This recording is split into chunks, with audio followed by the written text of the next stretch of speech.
At 6'3", 195 pounds, Richard Sherman is 4 inches taller than the average NFL cornerback and a full 5 pounds heavier. Now the 5 pounds might not seem like a lot, but it actually is considered when you evenly distribute that weight, which will make his vertical a lot higher, his bench a lot higher, and just overall his awesomeness a whole lot better. See, when you put him against a mediocre receiver like Michael Crabtree, he only stands at 6 foot 1 inches and has a 6'10" wingspan, unlike Richard Sherman, who stands at 6'3", has a 7 foot wingspan. Richard Sherman's going to win that battle 9 times out of 10, unless you have the great Joe Montana throwing him passes at the perfect point. As we all know, Colin Kaepernick is nothing like Joe Montana. As we see now, Richard Sherman is also one of the smartest men on this planet. He has a 4.0 GPA from Stanford College, or University, or however you say it. Stanford College. As most people know, that is one of the highest prestige colleges in the entire world.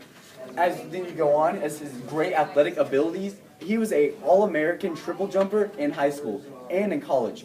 He originally started out as wide receiver at Stanford, but he moved to cornerback because there was an injury in the team and the coaches thought he'd fit better there. His first year at cornerback, he recorded 6 interceptions against other Pac-10 teams which great quarterbacks come out of.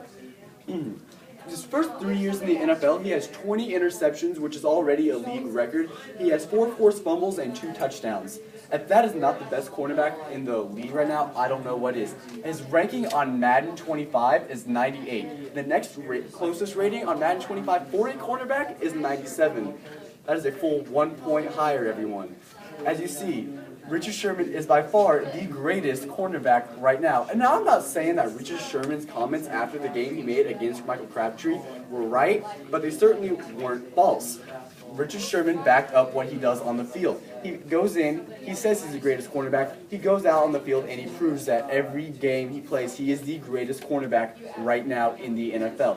Being a part of the Legion of Boom for the Seattle Seahawks is a very difficult thing to do. They have great backs, they have great safeties, free safeties, cornerbacks, linebackers, you name it, Seattle is stacked at it, and being the star player on this defense is not an easy task to do, people.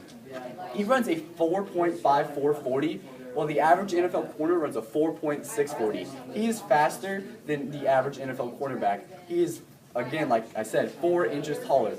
That's about that much. That's a lot. Maybe not that much, but yeah. Another one of his major accomplishments is in 2012 when wide receiver Calvin Johnson Jr. of the Detroit Lions went for over 2,000 receiving yards. In one of the games, he was faced up against Richard Sherman. Richard Sherman held him to just 3 catches for 46 yards, 0 touchdowns. Calvin Johnson, aka Megatron, is known as one of the greatest wide receivers to ever play the game, and Richard Sherman basically held him to 0 offense. If that doesn't prove you're the greatest cornerback of all time, you might not want to talk about him.